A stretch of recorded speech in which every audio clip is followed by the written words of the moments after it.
Okay. My name is Martha Bristow, and I'm here from UAF for the summer sessions, and I'd like to welcome you to our third Discover Alaska presentation of the summer. Discover Alaska is a broad category, and over the summer we'll hear presentations on science, history, literature, and other interesting topics. Please take this opportunity to take your cell phone out and silence it or put it in airplane mode or turn it off. Then if one goes off, you can blame it on me. I just turned mine off. I don't need to give you a list of our upcoming events because they've been playing up there. I would like to draw your attention to the one that's going to be here in this room a week from today.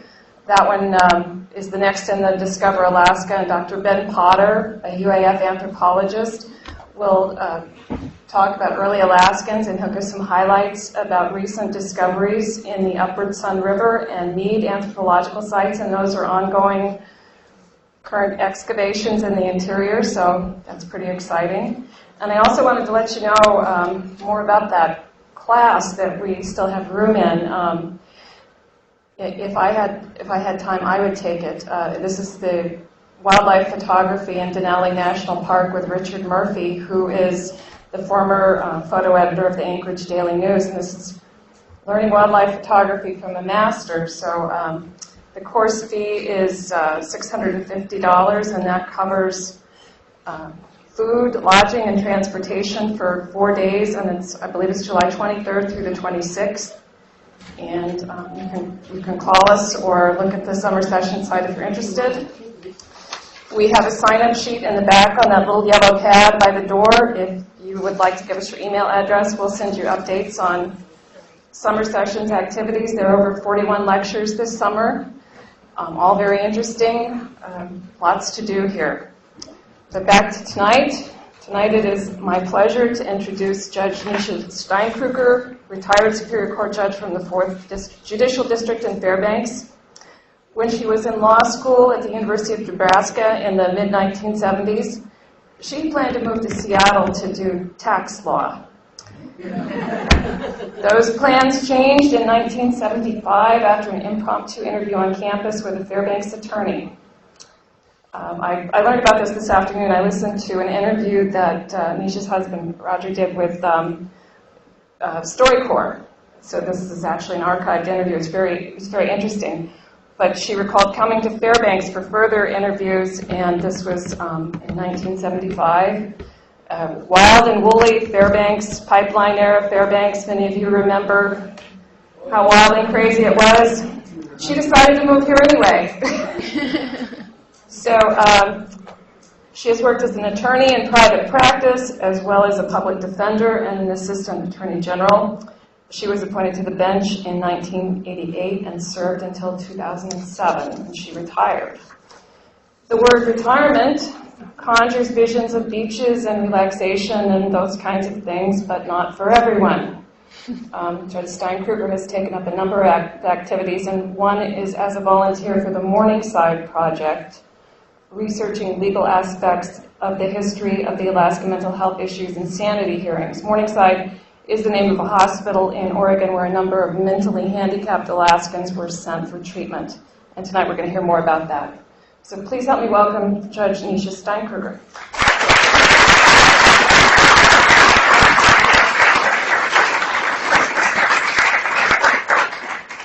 Thank you. When my voice drops or you can't hear me in the back, I expect hands to go up, please. And we're going to be showing some slides that are old documents. So if anybody wants to move down to the front in order to see those, feel free to do that at any time. If you need to get up and stretch, if you need to go out to the bathroom, anything, you're not going to bother me. I have been in the courtroom with insane people. You are not going to bother me. I have a long history of love of mental commitments. I worked in the Attorney General's office, which in Alaska now, quote, prosecutes or represents the state in having the person hospitalized. And then I went to the Public Defender's office for 5 years, where I represented patients, mostly at the jail or the hospital, that they were trying to send to API. And then when I went on the bench, of course, I did many mental commitment hearings. So I've sat in about every chair but the insane chair in the courtroom. And I use the word insane historically and because I'm fond of it when we talk about our history, because they were not mentally handicapped people. They were insane. And the juries and the judges had to decide if a person was guilty or not guilty of being really, these were the words, really and truly insane. And there was no definition of insane for a very long time, and I did put a definition up here today, but I couldn't find in my boxes whether this is 1933 or 1947, but I'm really fond of it. Intended to include every person not of sound mind, every idiot, every lunatic, and distracted person. Right? Everyone using the internet, right? Every distracted person. I would like to thank the Mental Health Trust, if there's anybody here that doesn't know about the Mental Health Trust, because it is through their generosity that once we got started, they continued to pay the airfare for Judge Green, who's sitting here, and myself, to keep going down to Juneau and to Anchorage to the archives to go through these cases. And we came to really believe that it's on the backs of these people that are at Morningside that we now have the Mental Health Trust in Alaska. And this piece of history is very important. Information Insights was tireless in doing all of the little pieces of work. I see Karen Brewster, UAF Jukebox. You can find interviews. There are still some people alive who are at Morningside, and we have tried to find them, interview them. There's an interview with a cook. There's an interview with Judge Vonderheit, who was out in Nome doing these cases. There are a number of interviews with people that are really pretty fun. And if you're in the room and you've worked on this research, please raise your hand. I mentioned Judge Green, who's here, who was my tireless disciplinarian in those books. My husband, Roger Bruner, got hooked about halfway through and started traveling to Juneau with me and to Nome. He's been out in Nome time and again, and he's looking for, what's the guy's name? Wyatt Earp. Oh, yeah. He keeps looking for Wyatt Earp's bar license, which is out there in a book somewhere. And so he keeps looking for Wyatt Earp's bar license. Ellen Ganley from Information Insights, Sally Mead, Robin Renfro from Doyon, who was a wonderful researcher, and then, of course, the mother of the project, which is Karen Perdue. Those of you that know Karen Perdue in Fairbanks called me up, said, I just need a little bit of help. So then when we got into it and we realized how much court work there was, I said, I'll give you 3 years, that's it. And I gave her 5. And now I'm I see my role primarily as telling other people in Alaska the Morningside story, because I want other people to pick up, that have skills, to pick up some of the work and go on. This is really a civil rights story. I call it the Lost Alaskans. Between the late 1800s and statehood, somewhere between, we have 4,000 names now, somewhere between 4,000 and 5,000 people were sent to Oregon after they were found real and truly insane. This is a case that involves mental illness, alcoholism, drug addiction, Scientology, deportation of immigrants, depression, greed for the dollar, political deals, and very caring families, advocates, village councils, and Alaskans who supported the people that were there. They were miners, storekeepers, children, women, fishermen, people in the canneries, homesteaders. They were from every race, every walk of life, every socioeconomic group.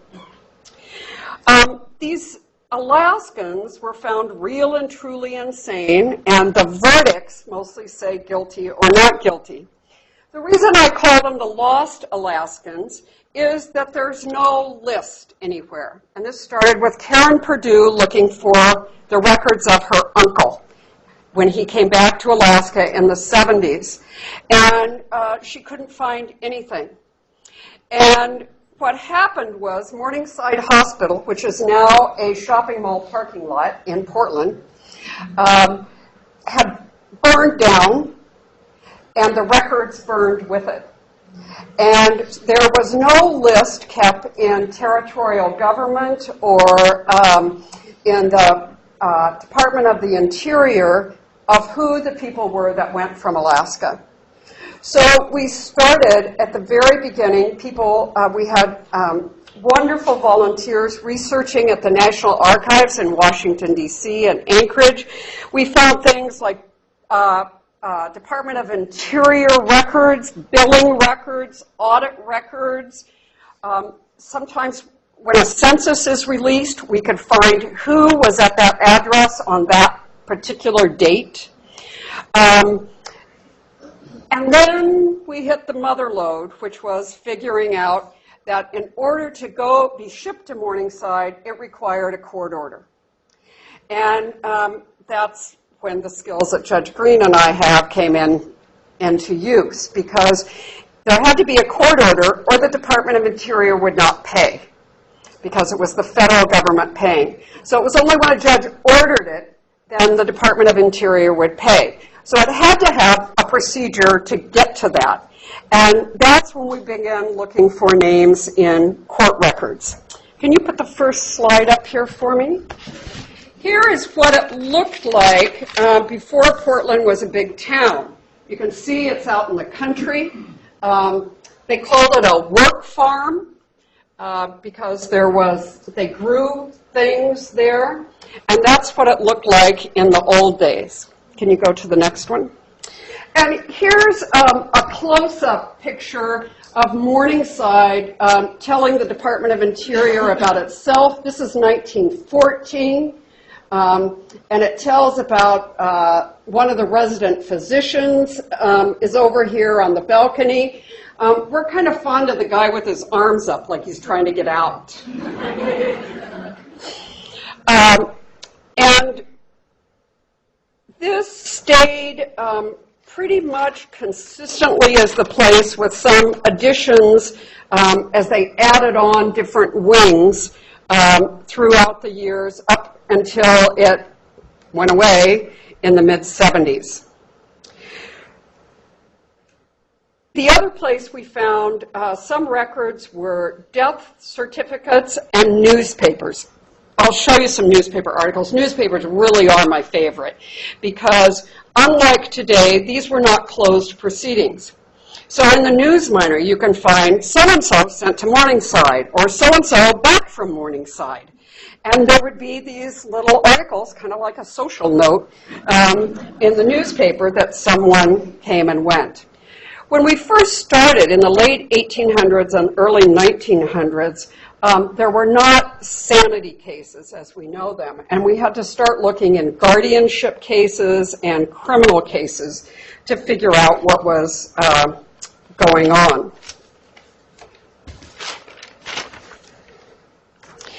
These courts, these territorial courts, the first federal courts were in Eagle, Nome, and Fairbanks, and Valdez. I think the first ones were Eagle, Nome, and Valdez. St. Michael came on pretty quick, and Anchorage wasn't until decades and decades later. There were federal judges, first only one for the state, and I think they got up to 3 at one point. And then there were commissioners, which are kind of like magistrates. These patients, our youngest patient that we have found is 6 weeks old. The oldest is 96 years old. These are people whose diagnosis was suicidal, epilepsy, head injuries, cocaine, heroin, amazing how much cocaine and heroin we saw, and codeine addiction. Alcohol addiction, dementia, epilepsy, I said that, people who could not speak or hear, what they used to call dumb and deaf, confused people, which we think mostly had hallucinations and, hallucinations and delusions, people with tuberculosis, my personal favorite, senile exhaustion, lots of syphilis, and birth defects. Let's look at some of these folks because I want you to see our Alaskans. Yes? I'm sorry, Niesje, before you go too far, the first slide said 96, is that 1896, or is that slide number? The very first slide that you showed. Can you go back one? I have no idea. All right, okay, 46. Yeah, 46. It's 46? Okay.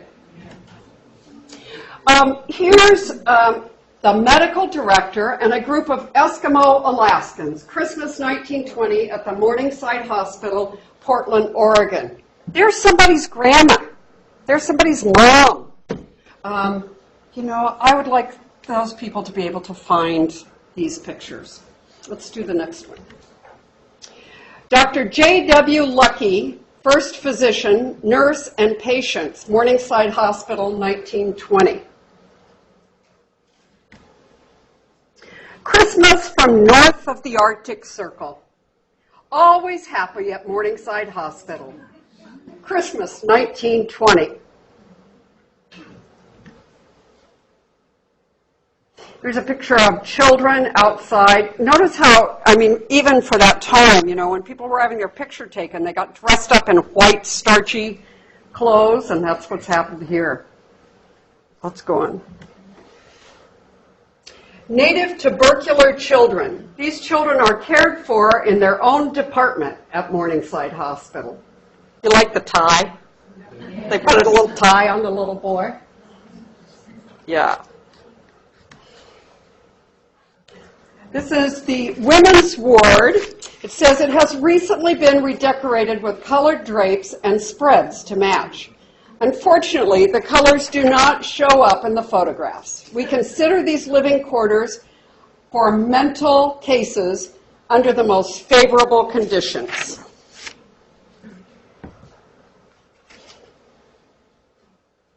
Oh, can we go back? Can you go back? Yeah, go again. Go again. Oh, you can't read that over there very well, but I have to read it to you. Alaska defectives, happily housed in this mild climate. Go ahead. Okay, you can leave it on that one for a minute.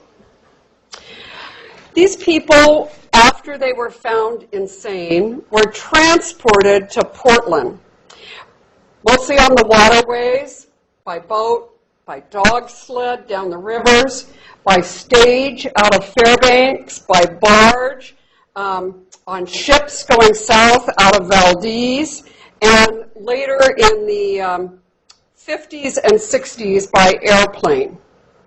Some of these Alaskans were discharged in Portland. Some of them returned to Alaska. We know that some did. One of my favorite stories is about the man that filed a habeas corpus to have his wife released from Morningside to bring her back home. And he got a court order, and he went to Morningside, and he got her out, and she died on the boat home. Many of them died there and were buried as paupers in 4 cemeteries in Portland. Folks, there are seats down in front if you want to come. And so we know where some people, we know which cemeteries some people went to. There are some stones. People search for stones. We also know that there were group graves, particularly we've identified one ravine. We believe that some plots have been resold. and others were buried there. Some may involve multiple graves. There are 2 families in the interior that have found their loved one and had them exhumed and have brought them back to the interior to be buried with their family. So I'm going to talk quickly about the court process. Can you go to the next one? Yeah, there I am. So they let us in the Juneau Archives. It's in a new building now, but there was a garage, and they let us use this garage.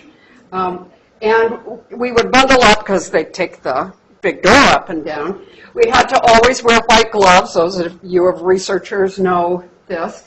And this is the kind, we knew what we were in for. These were the kind of books. First, Tina, she remembers these, right? Docket books.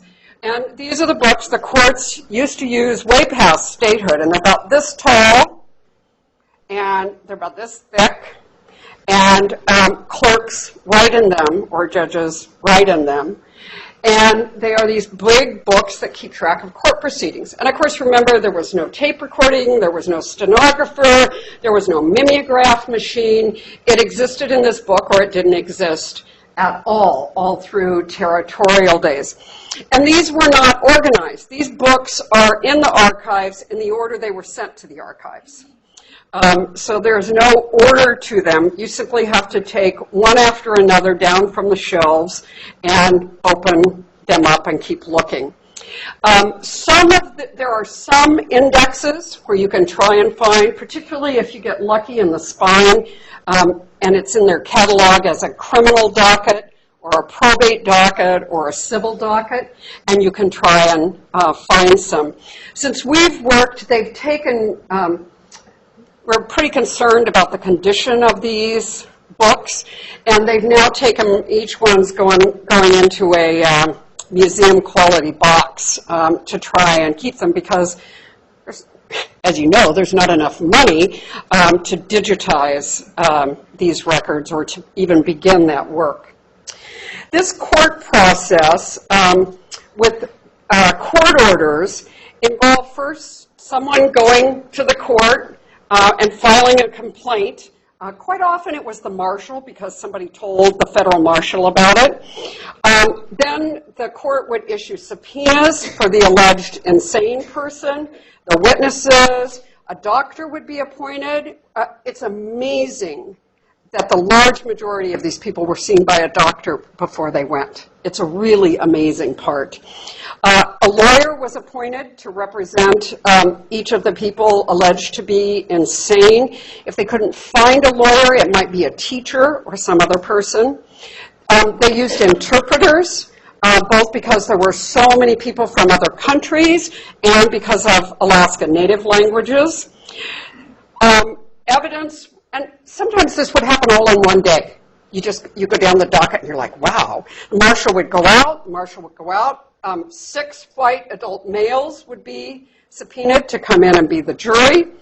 The evidence would go on. There'd be some testimony.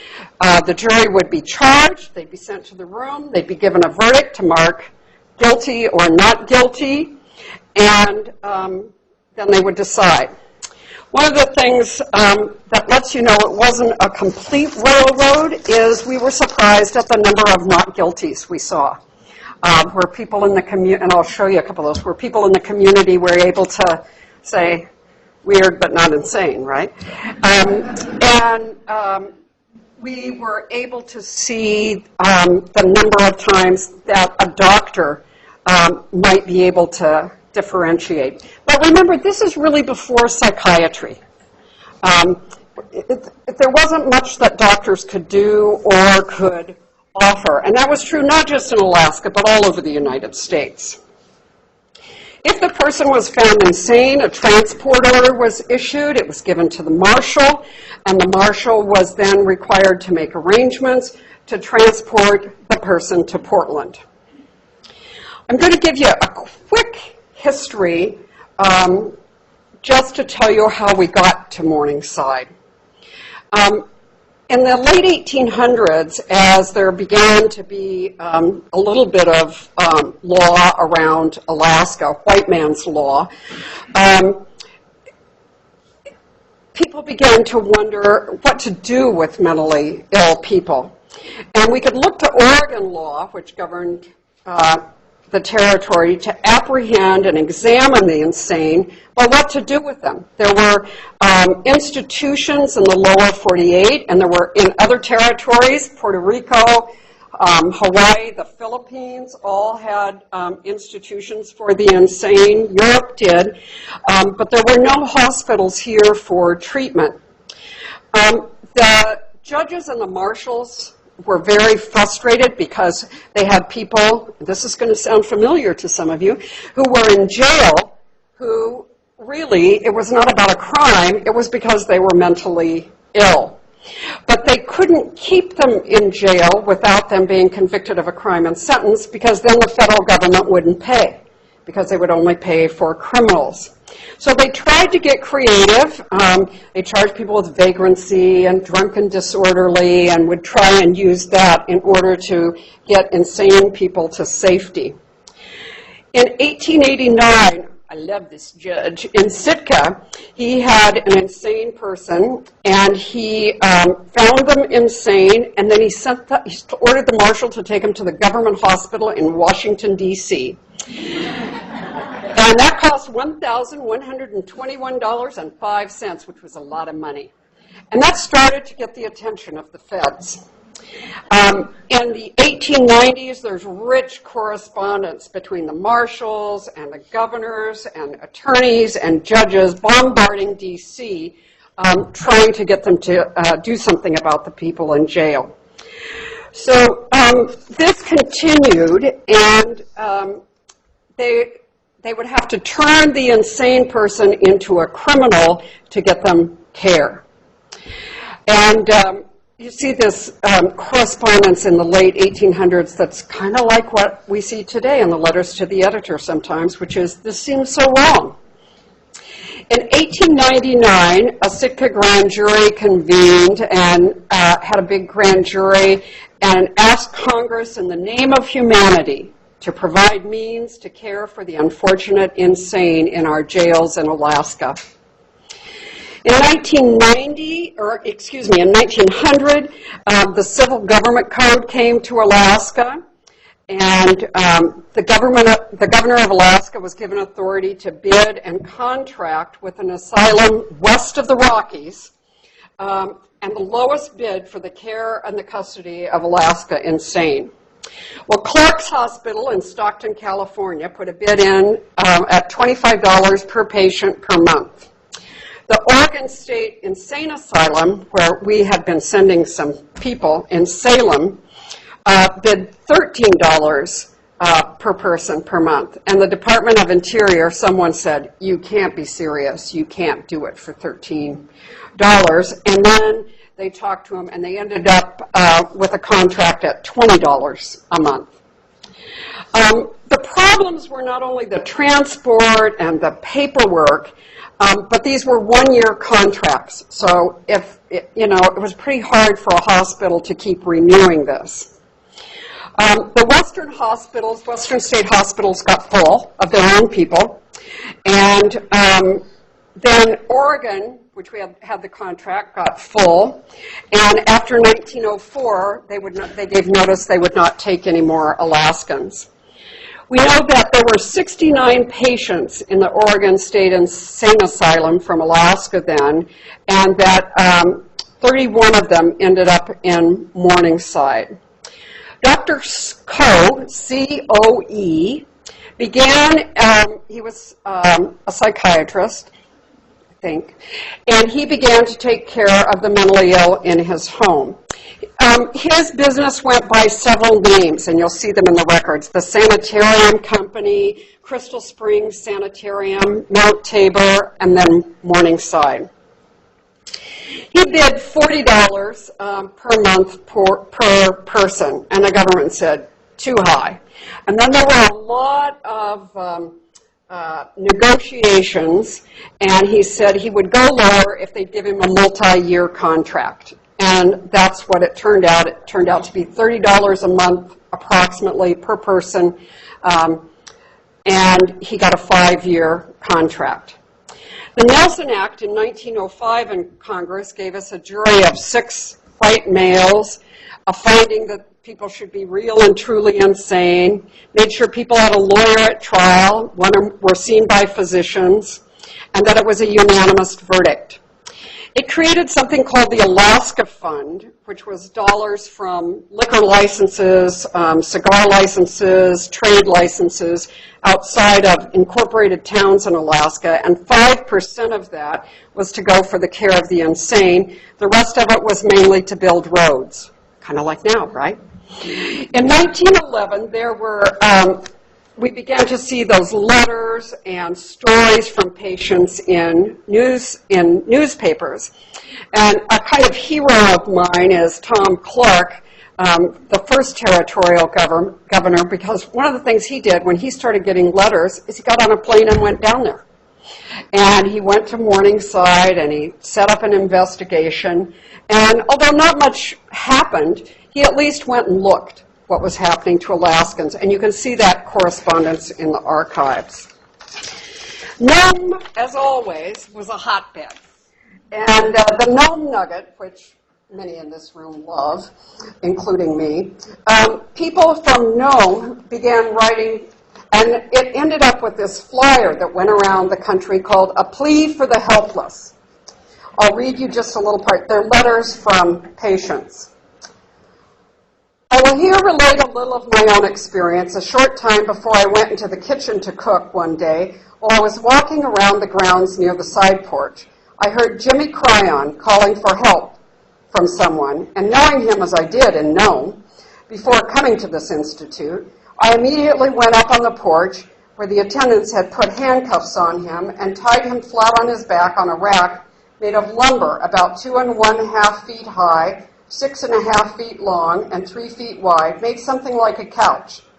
I at once inquired what was the cause of such an outcry from him, and he stated he wanted to go to the toilet at once as he was suffering badly with pain. And he asked me to untie him and go to the toilet with him, and as soon as he got relieved, he would come right back with me and allow me to tie him up again, all of which he did as promised. But someone must have seen me release Mr. Cryon and reported it to the attendants. For in a very short time thereafter, the superintendent and 4 attendants grabbed me and threw a towel around my neck and began twisting it until it choked me down and began to beat and kick me until I became unconscious. And I carried the marks and bruises on my head and body and limbs for months. Then they dragged me to a cell and locked me up without anything to eat for several days. I have also seen a great many other patients treated in the same manner. They treated me. The sanitary conditions at this institution is something awful. It is just reeking in filth. It cannot be otherwise, for the patients are crowded in a very small space, and the attendants do not try to keep it clean. You'll find a lot of these letters, and then, of course, there are responses from the hospital saying, that's not true, these people are crazy. And, it probably all is true. Sometimes it was probably okay, sometimes it probably wasn't. Let's go to the next photo. Holding people until you could transport them to Portland was a big issue. This is a picture of the Fairbanks Detention Facility. There was a strong feeling in Washington, D.C. that they shouldn't build detention facilities in Fairbanks because, we had bad weather here. It was dreary, dark, cloudy. You wanted to get insane people out to where they could get sunshine. But they still had to be detained until they could be transported.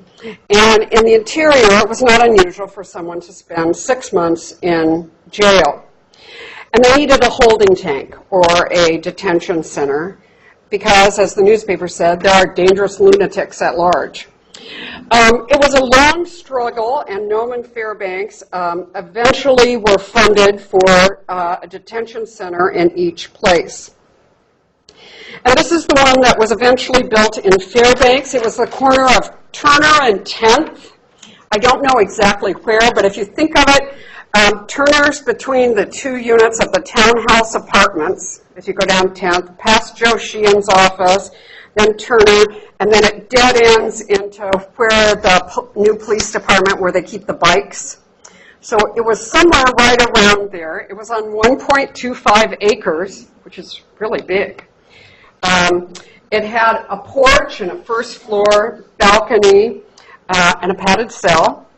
And it was done in December of 1913. It held up to 15 males and 5 females. It had electricity and steam heat. But neither Nome nor Fairbanks would the Department of Interior allow them to open. It took about $17,500 a year to operate each one of those. And the Interior said, we can keep 150 Alaskans at Morningside for only twice that amount of money. So it's just too expensive. Finally, photographs were taken of the conditions people were in, particularly in the attic above the jail. Telegrams about women being in this attic above the jail with a tin roof and how incredibly hot it was and no access to bathroom facilities. And finally, in March of 1915, the Fairbanks detention facility opened. The Nome facility never opened. It was built, and then it was later turned into teacher housing. The facility at 10th and Turner operated, we don't have good information, but maybe for about 2 decades, up to the 1930s. It continued to be used as an overflow jail and a detention facility, maybe about 15 years. Let's go to the newspapers.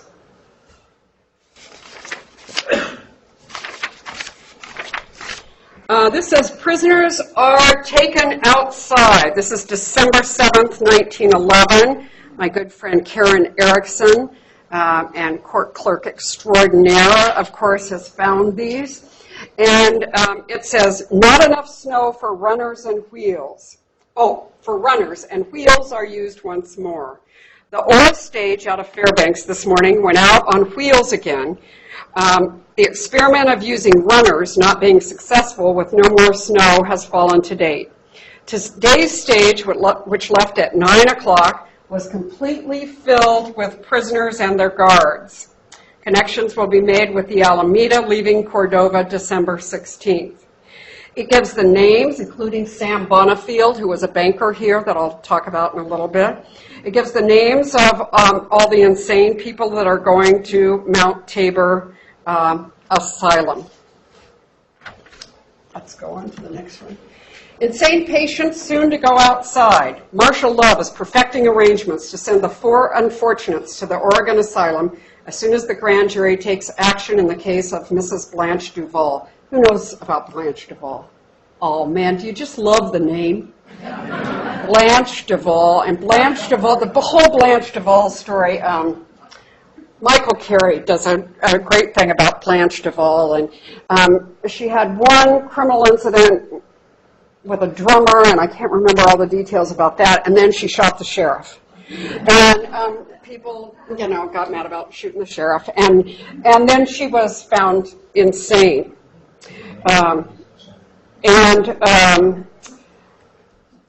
So there was her and 3 men here who have recently been declared insane. I'm up there at the top of the second column, but against whom there are no charges. Of these, William Winters is thought by the medical authorities to be only partially unbalanced, and in such a condition that the right sort of treatment in a sanitarium might restore his mental condition. And then down at the bottom, in case you were out of work, Mr. Love stated that he would deputize such guards as wanted to go outside and were willing to undertake the delicate task of handling the patients. These men will, of course, be paid their expenses and per diem for the trip, and it affords an opportunity for those who are desirous of getting out, if they are of sufficient responsibility, to meet the marshal's requirements. And then many of you have seen the picture of the Valdez stage that went out of Fairbanks. It's on runners here. But this is how patients were taken, stopping at roadhouses. Let's go to the next page. These are just to show you the kind of articles that were in the newspaper. One-eyed Shaw Creek Tony, and ordered committed to the sanitary at Mount Tabor. Those were the kinds of things that you would see in the newspaper. I was down at Black Rapids Lodge a while back, and I was showing Mike Hopper this article about this woman who they were taking south on the stage, and she ran out of the original Black Rapids Lodge, and she was up on the glacier, and she's only in her nightgown, and this was all in the newspaper. And the matron is chasing her, and it took me a while to figure out, and he had to explain to me that the glacier used to be much closer to the lodge. So she could go right out the door to the glacier. But it's the kind of things that happened on the way south. A few people from Fairbanks, Guilford Kriska, that was Karen Perdue's uncle, and we talked about, I kept seeing this word eloped, people eloped, and it took me a while to learn that that was an old word for running away. It didn't have anything to do with marriage. And he died at the jail here, and we have never found his file. James Ibana went. He was from Anvik. He had epilepsy, and his family was able to find him. Sam Bonifield was a Fairbanksan who he was a professional gambler and saloon owner who followed the gold from Dawson City to Fairbanks. Sam and his brother founded the First National Bank of Fairbanks, which shipped out $3 million in gold dust before the Depression hit. Bonifield, who was known as Square Sam because he treated people fairly, took the near failure of his bank very hard. He was despondent and suffered a nervous breakdown, kneeling in the snow in front of the bank crying, "Oh God, please show me the way out." The newspaper celebrated his return. There are several Newsmeyer articles, and I can't remember, but he was here, went, came back, went again. There was at least twice that he went down. Let's go to some more photos. I'm going to show you some photos out of these books just to try and highlight the kind of things. Sometimes they're typed, but mostly they're handwritten by people with beautiful, beautiful penmanship. I point this one out because up at the top you see, this is out of Juneau in 1903, in the matter of the inquiry as to the sanity of Mary Squaw. Out of Juneau, she is an insane person and without means of support or care and without friends or relatives able to provide for her. And she was sent to the Oregon State Insane Asylum. Number 17, let's go on. In the matter of the inquiry of the mental condition of Frank Nigg, a lunatic. And this is February 1901. Insane and liable to do injury to the public unless restrained and apprehended. Look at that penmanship. Isn't it beautiful? The next one. Sometimes I find stuff and I just have to share it. In the matter of a pint bottle of brandy by the United States Marshal to Dr. H.C. Devine. The files are full of these because it was prohibition. This is 1923. And that in order to save the life of one John Heitman, a patient in St. Anne's Hospital at Juneau, it's necessary to procure and administer a brandy stimulant. And it further appearing to the court that there is no brandy in the town of Juneau, excepting certain bottles of brandy in the custody of the United States Marshal, heretofore seized and held as evidence and for condemnation, It is hereby ordered 1 pint of said brandy so held by the United States Marshal in Juneau be delivered to Dr. H.C. Devine for administration to said patient. We found those all over Alaska. It was like, go ducks. Okay, this is the kind of book we would call a fee book in the court system. And this is another way we could find sanities. We could just find names. So you see this up at the top says, in the matter of the sanity of Susie Harris. And it lists her attorney. This is 1926. And then sometimes we would get lucky. Down here where it says November 15th, 1948. Oh, I love these court clerks. Something came from Morningside Hospital. A court clerk took it, went to the book, the fee book, wrote down what happened. November 15th, 1948. So this person read, I think that says 1926. And the court clerk wrote in, notice of death and burial of above patient on November 6, 1948. Love that person. Because we know how long the patient was there and we know when she died. And we know her name. Got to remember, we started out, we didn't know anybody's name. The next one, these are other court clerks that I love. Sometimes you would open up a book and there would be an index in the front. And so this was a probate book, and you didn't have to go to every single page because the clerk had written in the name, and then over on the right side, like here, it will say, inquiry as to sanity of. And then we could just go to that page and read that. And we didn't have to read all of the estates and the guardianships and the other things that were in there. And so we could just go down and see like sanity, inquiry into the sanity. These are the W's in this particular book. And those made us very happy. Let's go to the next page. Maybe. I have to throw this in because every so often I can't help myself. This is a bill for a funeral. Has nothing to do with Morningside, but I think the costs are fun. 1 piece of 12-ounce canvas, 6x6, $1.80. Manila rope for handles, 85 cents. Lumber and nails, $1.90. Labor, $5. Caskets, $9.55. This is someone that people in this room know, Irene Sherman.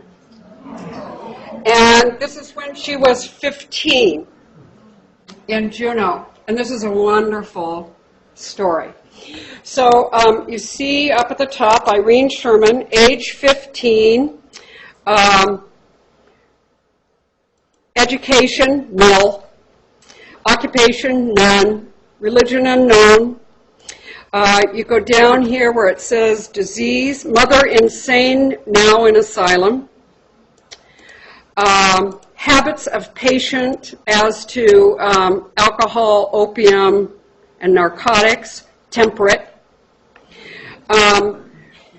Peculiarity as to temper, perverted mind. Severely, next is when it asks about epilepsy, apoplexy. Remember apoplexy? Apoplexy, they write in severely burned several years ago. Always has been meek, never has grown up mentally. Chiefly that underdevelopment of mind, also has a perverted mind, which is undoubtedly inherited. And so this is the medical certificate. As I said, whenever we could find files, we found lots of medical certificates because almost everybody was seen by a doctor, actually. The next page shows that on the back of the printed medical certificate of the territorial documents, there were special questions of females. How many children, number of miscarriages, have you had uterine or ovarian disease, menstrual irregularities, and those were often filled out by the doctor on the back with information from a family. This is the original verdict. Irene's original verdict from the Juneau case is down there in the files, and you can see this was true all over Alaska. The jurors actually signed the verdict. And look at these sweet jurors. They found that the person is not really truly insane, and she ought not to be committed to the sanitarium or asylum for the care and custody of the insane in the territory. And then, if you can go up on the bottom, we recommend Irene Sherman be confined in some institution for the feeble-minded, preferably Medico Lake, Washington, or some similar institution. And what did I say that was, 19? Yeah. This is just to show you a picture of the kind of books that are in our state archives. I think probably people from Eagle don't even know that there's this wonderful, rich book down there from 1901 to 1942 that lists everybody's estate and guardianship and has all kinds of interesting things in it. I want to go back on a trip just to read this book, which Judge Green would slap my hands when I wanted to spend 2 days on it. These are inquests of deaths from September 1909 to December 1944 in Fairbanks. All of the inquests that took place. I had no time for this, but it's pretty fun. Disbursement record number 2 from the Alaska Pioneer Home. Be interesting to know, wouldn't it? And how about this one? A record of the fur license and pelt tax collections from 1925 and 1926. You know, and the place is full of this kind of information. Just because we're in the interior, here's an example of the probate and coroner's record from Fort Yukon. It's full of adoptions, guardianships, inquests, notice of death, baptisms, marriages, I mean, anything you can think of, because the court was a place you went to register anything. Let's go on. This is a inquest on the body of Fred Mars in 1945. It's the kind of thing you see with inquests, which is somebody would find a body. They would go to the marshal and the commissioner or the judge. They would gather up 6 people, and the 6 people would go and stand over the body and determine how the person died. This could be laying in a skiff on the beach. In this particular case, it was in a cabin, and the 6 people would just go and stand there and make a decision if there was foul play or not. It was very efficient. The next is to just show you an adoption and make the observation that there are so many adoptions. And, of course, this is the only record of them. They're not over in vital statistics. They're in these court records. And there are many, many Alaska Native adoptions by Alaska Native people. And so people must have gone to the courthouse to register when they took in a child or adopted a child. This is a child, we know this happened in, it says both Nulato and Holy Cross is where the child was born, and the race is unknown. The name might cause me, Margaret Simmons of the mother, might cause me to think that this is a white child.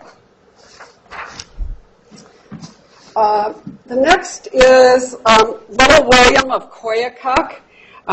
This is a man who died in Koyuk, drowned. And this shows how they would gather up his property. I mean, the amount of process was amazing. Gather up his property, and then you see here he had 0 cash, and they sold what he had for a total of $123.25.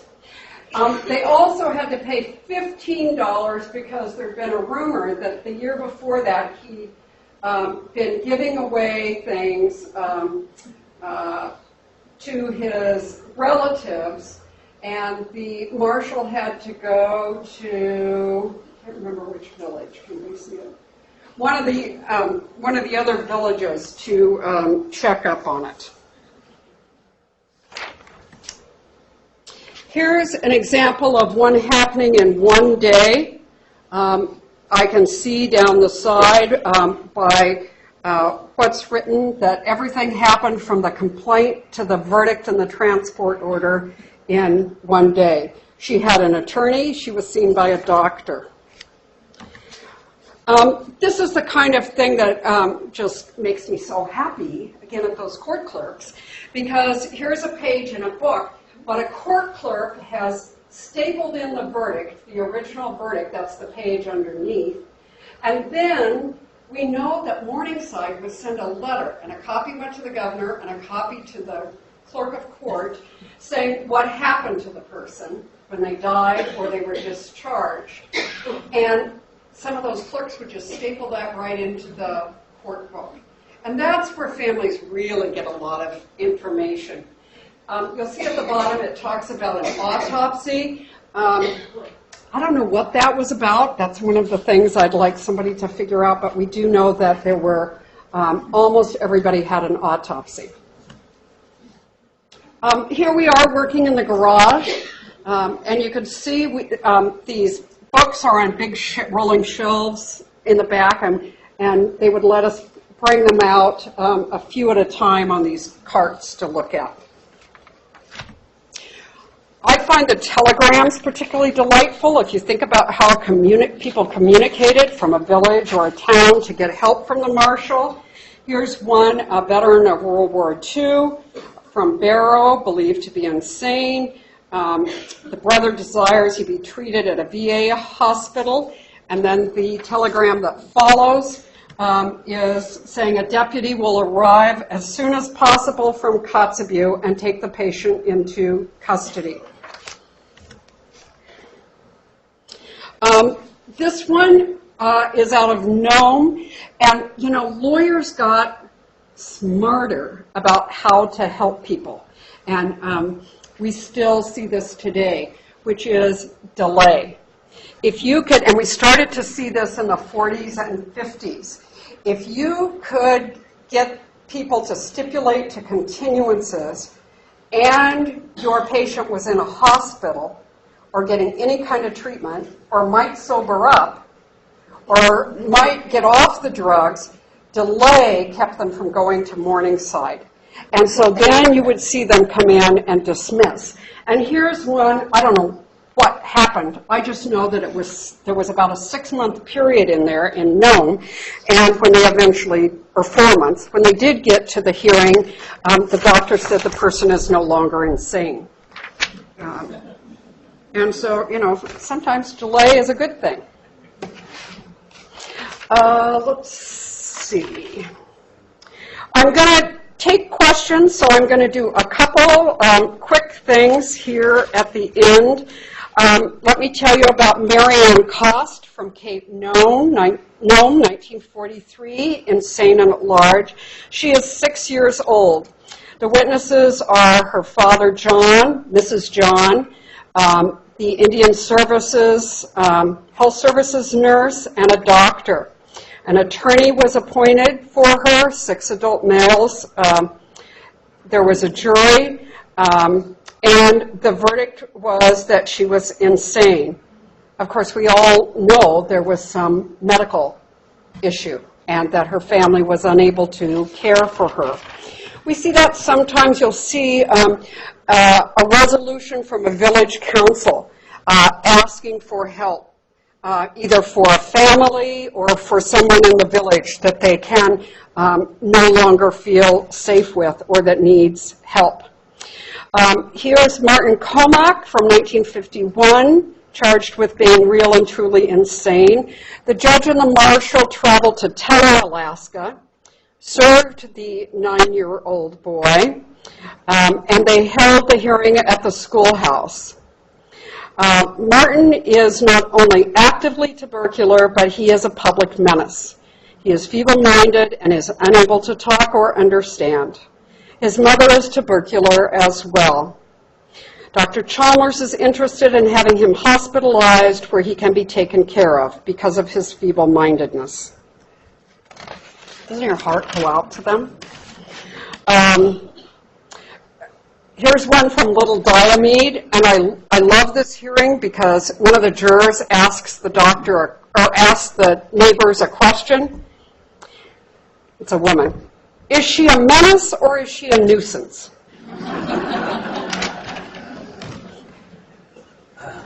I like it. I'm going to read you one from King Island because it's one of the letters that came back after this woman went there. This is 1953. As you know, she was greatly disturbed at the time of her admission here. She settled down some after a series of 20 electroshock treatments, but still is hallucinating and somewhat agitated. Yeah! She will require much further treatment according to present indications. We will probably repeat another course of electroshock treatments on her. Eventually, she may require insulin coma treatments. She also has active pulmonary tuberculosis and is housed in the female tuberculosis ward. Her prognosis is not good. Electroshock was the treatment of choice in the 50s across the country. Morningside to API. In the 1950s, the Interior Department was getting bombarded with Alaskans vigorously looking for an alternative to Morningside. In 1955, there was a committee from the Department of Interior that came to Alaska to take testimony on anything, and they really heard a lot about Morningside. And in fact, Ted Stevens, who was the U.S. attorney here at the time, testified about what he called his participation in this Dark Ages practice. Bob Bartlett was the territorial congressional delegate, and Edith Green of Portland, who, of course, is where Morningside was, they got the Alaska Mental Health Bill passed through the House. Here's where Scientology comes. Some things never change. There was a right-wing conspiracy theory that happened as it went into the Senate, that the new law would authorize the federal government to build and hold political prisoners in concentration camps in Alaska. And after all, it's near Siberia. And Scientology, which was very anti-psychiatry, was a big mover in this conspiracy theory. And of all people, it was Barry Goldwater in the Senate who saved it for Alaska. He stripped all the procedures out of the bill and left only the territorial power to handle land that would be given in Alaska to pay for mental health services, and said Alaska can figure out the procedure, trying to get rid of this whole political prisoner concentration camp thing. And by that time, the newspapers were full in Oregon of exposés and stories about Morningside, and believe me, the feds wanted out of the business of Alaska's insane people. As you know, in 1956, we had the Enabling Act, 1 million acres to Alaska to manage to make money to take care of their mentally ill folks.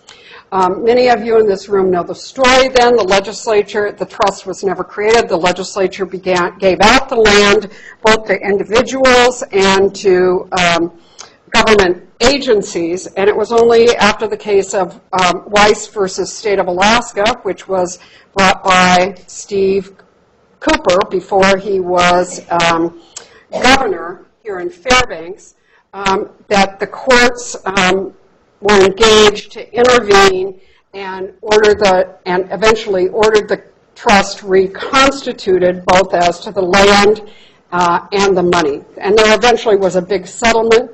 And of course, one of the very hard parts was figuring out who should be the beneficiaries of the trust. in hindsight, we know it's all those people with alcohol addictions, mental health problems, drug addictions. Those were the original people that it was designed for. And that's why I say it's on the backs of these people that we have the Mental Health Trust. These people were returned to Alaska. We began in the 60s. People went to Harborview. There was the tsunami in Valdez, which interfered greatly with people coming back. And we were still bringing people home in the 70s. And that leaves me with one last story, which is a World War II story. Let's go. Stanford Johnson. Stanford Johnson, bless his sweetheart, is on a boat in Dutch Harbor when the Japanese bomb. And a bomb comes, and this is part of the transcript. These are people testifying about being guards and how crazy he was. He's standing there, and a bomb is dropped, and it goes through 3 floors of the ship, the SS Northwestern, and explodes below him. And he became very violent. They put him in a straitjacket. They tried all kinds of things to help him. And eventually, and he keeps talking about Fern. She was going to wait for me. Fern. And, you know, the military cannot handle him. And eventually Stanford is sent to Morningside. And, of course, you know, this man over here that I live with couldn't go without this, which is here's the bombs hitting the ships in Dutch Harbor, if you've never seen any of this. Let's go to the next one. There they are on fire.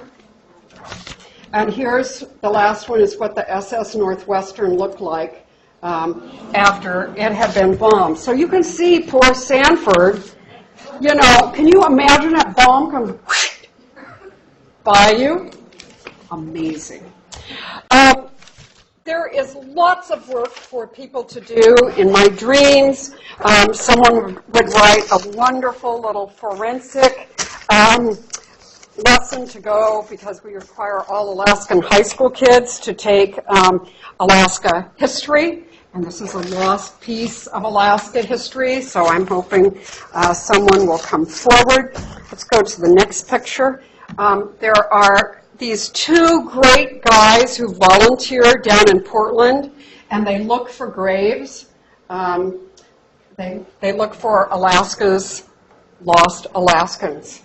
And they do everything from using, you know, metal rods and poke to trying to clean the moss off and find gravestones. They're really pretty amazing guys. And there's just, you know, I would like somebody to write to the city of Portland and say, you can't resell these graves. We have Alaska Natives and Alaskans who are buried here. I would like to see a monument there. I'd like to see something in Alaska about these people. And those are all jobs that I'm hoping by talking about this, someone will be inspired to do. Oh, and deportation. I forgot about immigration. Of course, lots of foreigners. As soon as the feds found out they were paying for foreigners to be in Morningside Hospital, they started putting those people on ships and sending them home. So lots from Sweden and Norway and all those places, the Philippines, all those places that miners came from. Okay, I'm going to stop. Questions?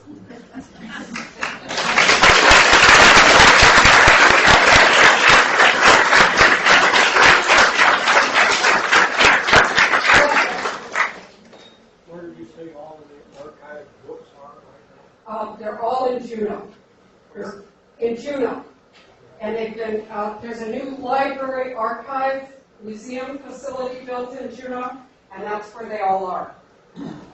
And we're hoping, let me just say, there's a database, there's a rudimentary database at this website, www.morningsidehospital.com, where you can put names in, and then you can scroll through, and we made notes about which books we took the names from, so if somebody wanted to go there and look for someone, they could ask for those books. Yes? I wondered if you have a list of the names that the public could see, the ones that you found. My mother-in-law's brother had severed a hand and not filed was sent outside. Name that happened.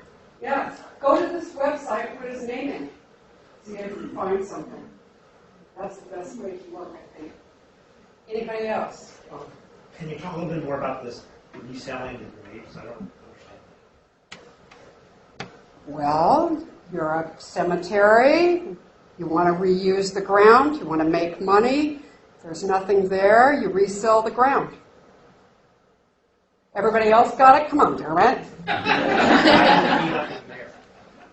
Don't know. Don't know if they looked. I mean, we know that people were buried without coffins.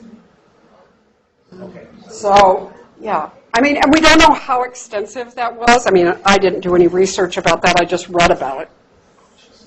Yes, sir. Yeah, I was just in a cemetery in Cusco, Peru, and they've got, the tombs are, I didn't think there were that many tombs in. The graves up for resale, the tombs are 1,000 right now. And it's an old cemetery, and I doubt 90% of the people came before 1980. You work with Rex Fisher at all? I don't. You don't? Well, in 2012, his book, it's unpublished, Going Crazy for Alaska Gold, Insanity and Suicide in the Gold Rush Area, 1875 to 1917, was up to 1,364 pages. You might want to talk to him. Yeah. Yeah, I'll look. Anybody else? Yes. Were other patients housed at Morningside Hospital also, or only Alaska? Mostly Alaskans. There were a few people from other places, but it was, without a doubt, primarily Alaskan. And after Alaska took their people out of there, it was never monetarily viable again. It tried to become kind of a mental health urgent care kind of place in the 70s, but it didn't really work. Anybody else? Yes? What do you know about the blue tickets? Oh, well, they were still doing blue tickets when I came to Alaska. Yeah, which was, we'd have somebody at the jail or at the hospital, and if there was a relative outside that had money, or maybe there was a collection of people in Alaska or something, bought a one-way ticket to Seattle, put them on the plane and sent them out on that midnight flight. And people all through the 70s, you remember that, don't you? And people all through the 70s and into the 80s would come from Whitehorse. Remember when there was the bus from Whitehorse to Fairbanks? Well, Whitehorse would put their mentally ill people on a bus and send them to Fairbanks. Another kind of blue ticket. Yes. Yes, ma'am. You could put your monument idea on Kickstarter. We could do a somebody in this room could do a Kickstarter monument. Yes. Yes, sir. Through your research, did you ever develop an opinion as to whether the care was bad or good or adequate or? My own personal opinion is that it was both. And it depended on the time and who the employees were at the time. And that it is a story that's, the quality of care is similar to other places in the United States at the same time. The difference was these people were gone pretty much for the rest of their lives because of the distance. So even if they were discharged, they weren't always sent home. Yes? Do you have some kind of ballpark figure on how many people went through this? Between 4,000 and 5,000. Yes? I'm kind of curious, has anybody ever done the history of the mental health trust? It seems to me there's a huge story there that nobody really knows about. The political, legislative part, certainly Professor Niesje wrote, there's an unpublished manuscript that hasn't been edited that's out there. And Terrence Cole's book, The 49th Star, has a very good chapter about the sort of government political parts of it. Yes? The early description of Morningside was a working farm. Did you find out whether the patients were put to work? Certainly. Certainly. They worked in the kitchens, they worked on the farm, they worked in the fields, because you get complaints back about how the staff would get the vegetables and the patients would get the clippings. Or that the staff would get the first pot of coffee and the patients would get the fourth poured through the same ground. So, yeah, we know that they work at the farm. Anybody else? Yes? Over time, is there any idea of the demographics? Patient population? No. I mean, I can sit down and try and identify by name what the race or nationality is, but and occasionally there's information in some of the documents that we can tell, but a lot of immigrants, because Alaska was full of immigrants at that time, but a lot of Alaska Native people, a lot of white people, saw people from the canneries that were from the Philippines and other places in Southeast Asia. Yes? I guess what occurs to me when the thought of a monument to this experience would be a living monument to true mental health care and addiction treatment in an interior. And I see these parallels, which I'm more than willing to chat about. We send our prisoners outside because it's cheaper. We send our mentally ill outside because it's cheaper. Now we treat our don't treat our mentally ill people in jail. Our jails, Alaskan jails, are full of mentally ill people. That's how this process started out, was with courts being more upset about mentally ill people being in jail. The issues of cost between opening a detention center in Fairbanks or shipping people outside. All of those pieces have their parallels in Alaska today. I'm going to quit because people are tired and it's beautiful outside. Anybody that wants to stay and ask a question, I'll try and make time for you. You have been very patient, and I hope that you spread the word about the Lost Alaskans. Thank you.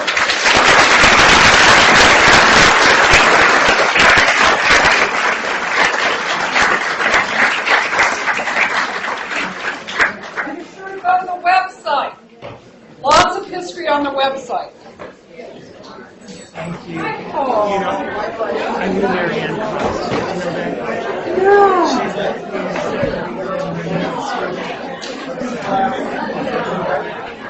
That makes me so happy. Mary Ann is very sweet. And I thought of Larry. First, she's going to talk. Oh, that just makes me so I happy. was treated well, as he said. Had some lots of thinking. Oh, he knew the 6-year-old. Yes. Some of the public, the health trust funds were sold off. How did that, in that dark hole when it was ignored. How did that ever get resolved? By a court case. Did they get the land back, or did they get land in lieu of? Or? Some of the land some of the land that hadn't been sold off got put in the trust name, which had never happened. Some of the land was reconveyed back. Some other lands were chosen to make up to the land. About half of it had been distributed, and some money went out. And who can we credit for getting that back on track? Is there the woman in the white out there? It's retired Judge Mary Green. Mary Green. Assigned to the case. And our law clerk is over there in the pink T-shirt, and there were these 2 Fairbanks women handled this monumental case. Yes, yes. I'm James Rogan. Nice to meet you, My James. wife and I have a used Alaska bookstore in downtown Fairbanks. Oh, I know, and you have... I mean, I was right downtown, but I can take my back too. You know that book? You had, I think my husband bought it there, but it's about Wickersham's, it's written by Wickersham's clerk. It's a wonderful book. I better write that one down. Yep, Shamrocks on the Tanana. It's a great book. I'll come in and buy some more if you get some more. I just talked about it at the bar convention. He's an amazing man. Yes, Shamrocks on the Tanana. Roger, will you tell him about Shamrocks on the Tanana? You want to say hold of you when you get a copy. this guy here, Shamrocks on the Tanana. He owns the bookstore. Hi. Hi. I'm here because it was kind of serendipitous. I was reading in the on the back of Gloria Steiner's program about your thing. My grandma went to Morningside. Wow. So we have history in our family of her going and coming back. What was her name? Hutchison, Helen Hutchison. My grandpa was James Hutchison. But Grandma talks about the shock treatments, insulin treatments, I could look at it. belladonna, the fact that she lived through it all was quite amazing. And of course, when they found lithium in the 70s, it was smooth sailing for her. But the other part of it was 24 years of nursing. Oh, you did? Yes, and I have seen her all the time. Go, girl! Are you related to her? Wherever Okay, I'm sorry. the felon has children on their step of the way. Yes. And I hope that the legislature, I hope that people can like ban the box or look at that. The barrier crimes legislation is horrible. Yes. You need to write to these guys. Okay. There's a sentencing commission going on, and that's one of the issues. You can. But my feeling, I've heard in June, is they're going to that sentiment. Well, it has been, but it's going to change. Okay. Because there's people like me all over Fairbanks. Yes, yes. You can comment to these people. Do it. Okay. Tell them about me. Tell them about you. Okay. Go online. If you have any trouble, call me. And, well, that's what I'm trying to get hear from you. Exactly. Because it's just not me. There's other women that have been huge barrier. It is. Huge. And, yes, no. This is a 3-year group making recommendations to the legislature, as I say, trying to get covered with the legislature to make changes. Okay. This is the window of opportunity. Okay, good. It's just this is my daughter. Hi. Nice to meet you. This is the little window of opportunity. Well, I'm going to take it because we need a voice. Yes, and the head of the commissioner is Alex Brenner. He's a retired Supreme Court justice, and he's doing wonderful work. Okay. My question about the records from Fairbanks, because Grandma was from Fairbanks, those are all in Juneau, so to look at them, I have to go to Juneau. I mean, not that I'm opposed to that. Yes, I have, and it's minimal. They've got a sheet where her bill, there's a bill from the Alaskans saying payments and some other thing that just doesn't even make any sense. It's real minimal what's in there about her. And I know she was there several times. I mean, she was there, it was a couple of trips for her. Yeah. Have you checked for the news miner to see if there's anything in the newspaper? No, but that's a good idea. That's a good idea. And, tell me her name again. I won't get you this till winter. But spell the last name for me. It's Helen. H-E-L-E-N. And then Hutchison. And what's your number? My number is 907-354-6456. And what's your name? Dawn, D-A-W-N. And there. That's my grandma. Cool. Yes. It's quite, her life is quite a history reflection of the mental health industry in Alaska. It really is. And she lived through it. Yes. Yeah, I'm so glad you came down. You made my day. Well, it was kind of serendipitous. Like, we were looking at program with Jessie to see what Jessie was interested in. And she was talking about, Morningside, where Grandma went. Hardly anybody knows about Morningside. Inside, outside, Morningside, suicide. Yeah. Oh, I'm so glad you came down. Really? Right. Good. Thank you. Hi there. Hi. I just wanted to. I know. You know. I know you. You do. Yeah. We take classes together. No, you do women in schools. Don't you? No. Okay. Yeah. No, but I got to look like this. This is what his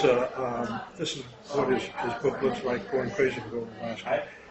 He came to a few years ago. He got pneumonia 3 years ago. He's got 6 months. He's still alive. So I scanned it in. It's like I did searching by name. So, I scanned it OCR and I converted it to words. So, can I give you my email? Let me give you my card. Okay. And, but I can't give you this without permission from Rex, which probably wouldn't be hard to get. You'd have to talk to Rex. He wants to publish. He shouldn't even still be alive.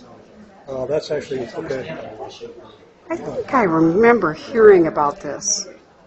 Yeah, he's been doing this for 30 years. And what happened is when he got melanoma a few years ago, he came to me and said, would you scan this stuff in? Because he's got this and dying for gold. And of course I said, yeah, it was 2,800 pages then.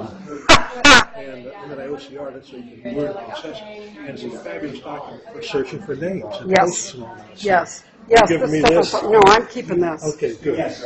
Because it's your card. Whatever. I will. Also, Totally cool.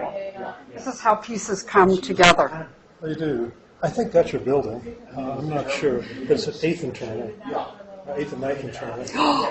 Wow, I got to have that too. So it's between. Copy. This is an old one I scanned 8 years ago. 10th and Turner. So yeah, here's Turner. Insurance maps. The library. 9. Yeah.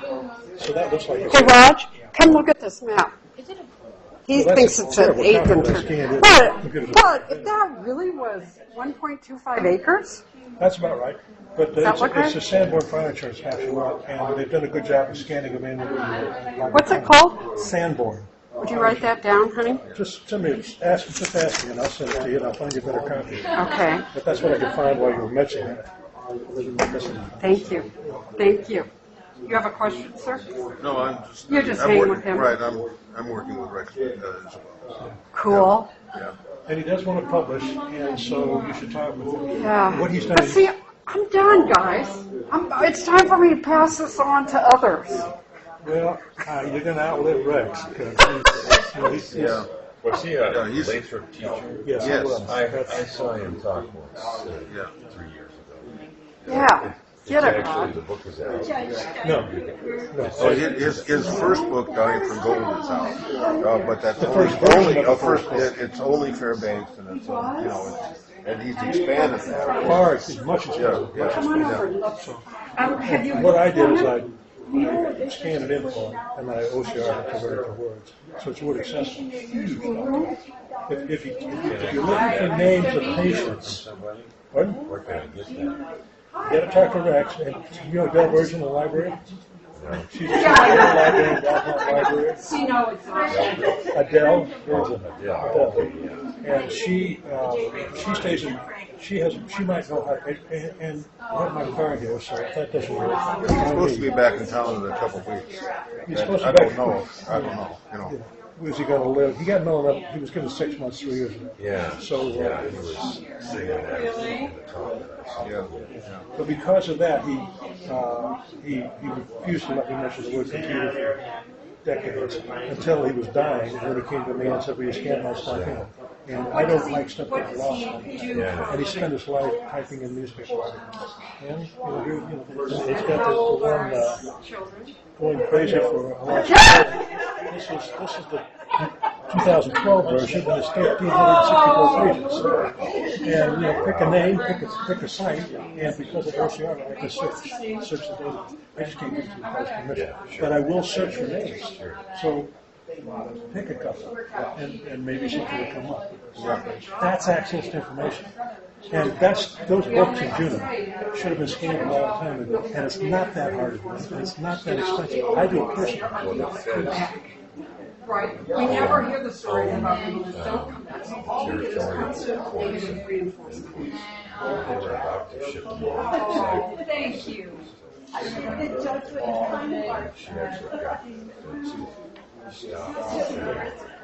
Can they ship them back? Can they close the Alaska branch of the National Archives in Seattle and come back here? So. Yeah. Well, they had an office in Anchorage, but they were closing or shrinking that office, and they were going to ship books. They were going to put them in a dumpster, probably, and that's what they do. And I've been fighting the government on this for a long time. I flew to Denver one time when I found out they were trashing a couple of acres of USGS mountains. And and I said, I'm going to buy some books. They said, you can. I said, yeah, I can. And I just got a book cart and walked in the back. And I bought 600 books that day, and about 1,000 later. And because they were mulching it. But you have to resist that. And I forgot your name. I remember you from several other classes. Yeah, why don't you give me a card? I have one of your cards, and I don't know if you changed it. Yeah, that's okay. Email still works, but the phone number, I think they shut off my phone. I just got back into it. My phone's not working. Well, I didn't know this was going to happen. I just caught up in about 10 newspapers today, and then rushed down here. And well, it's. I sit up in the front and I can read lips. I'm actually disabled. We should talk more too. Oh yeah, for sure. Let me know and I've just published a book that might be interested too. So I published a book that might have an interest in a map book. A map book? Yeah. Yeah, I might have an interest in it. On Alaska maps? Yeah. Yeah. So this book is what? It's called Map. Exploring and Mapping Alaska. Yes. It deals with up to 1867. Okay. Exploring and Mapping Alaska. Exploring and Mapping, okay. And it's done by Alexei Postnikov and myself. And who else? Alexei Postnikov. Okay, Postnikov. He did a version in Russian, and then it was translated, or what's called the translation, and I revised it. Did you revisit the Lost Colony with that? Yes. Is it still a rumor? It existed. A few people, still think so. But Dick Pierce thought so. Yeah. He saw the information on it. Yeah. It was Dick that told me. Yeah. And the Russians, because who read more Russian stuff than me? And they were looking for survivors and they were looking for descendants until a long time after. Yes. Rick was convinced. Well, there were several Russian expeditions that went looking specifically for it. Yes. And I'm saying the Russians are going to find the darn thing before somebody here gets interested, unless somebody like you puts it there. There's also, I probably told you, I found a Russian fort, and on the I found it for research and air photographs. And as far as I know, it's not. I don't know that because I've approached about a dozen archaeologists, and I keep getting, give us the money to look at it. I'm retired. Okay, give us all your notes and we'll think about it. No, I'm not going to. It was the state archaeologist. I said, I tell you what, he's retired now. I said, just on official space now. Say thanks for 20 years research. I'll give you a treasure map. He said, I can't do that. Conundrum. It makes no sense to me, but I get upset with this stuff. I'm not going there with that. But I could send you an aerial photo of that. And then it was an old Russian, I'm sorry, it was an old Alaskan trapper fast. Nobody would believe it, but the guy had a sword up blunderbuss and took it to his grave. I can walk the 3 possession plates. And again, it was Dick Pierce who did the work. 5 of them, which one was to you, very good luck. And one was good luck. The other 3 are there. But I'm trying to find an archaeologist who will leave their nice warm office and for 20-something years. But you have a lot more scope than I do. Talk to somebody. And let's go. There's only 1 possession plate of the 20 or something that's in a museum. Let's put 3 more in the museum. Because somebody's going to come over and talk very good if they haven't already. It could be in a museum in Margaret. We don't even know about it or something like that. Yeah. God, bureaucracy drives me nuts. So, you going to take Morale classes? Yeah. Are we teaching more? Not this semester. Well, I miss the spring. It hurts. But I just got back in the country a few days ago. So I'm trying to tell the Gregos apart. So. Well, let's sit down and talk maps. I got to look up your, as soon as This has been released this month in the University of Alaska Press. Okay. Because certainly mapping. And one thing I do now, I just took a trip 3.5 days or something down the ridge with the rock cutting. Oh, yeah. And I don't know that much about rocks.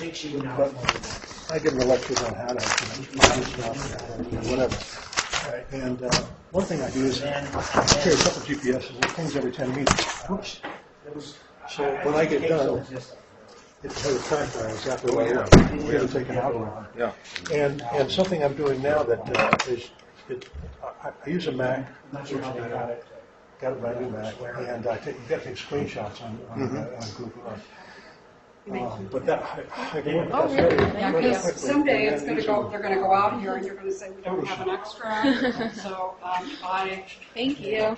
put them all together. So I did one I brought an project extra was in 9-volt Peru. with me. Everything I do is volunteer. The Because I file, knew that there's they a had a file, 9-volt, photos but- put back together, it's 4 gigabytes. Yeah. And then I reduce it and enhance it with another program. Thank you very much But for then I coming can go in and, because I spend so much time with aerial photographs, I probably enhance it like 10,000. Wow. You Yeah, put your yeah. face here.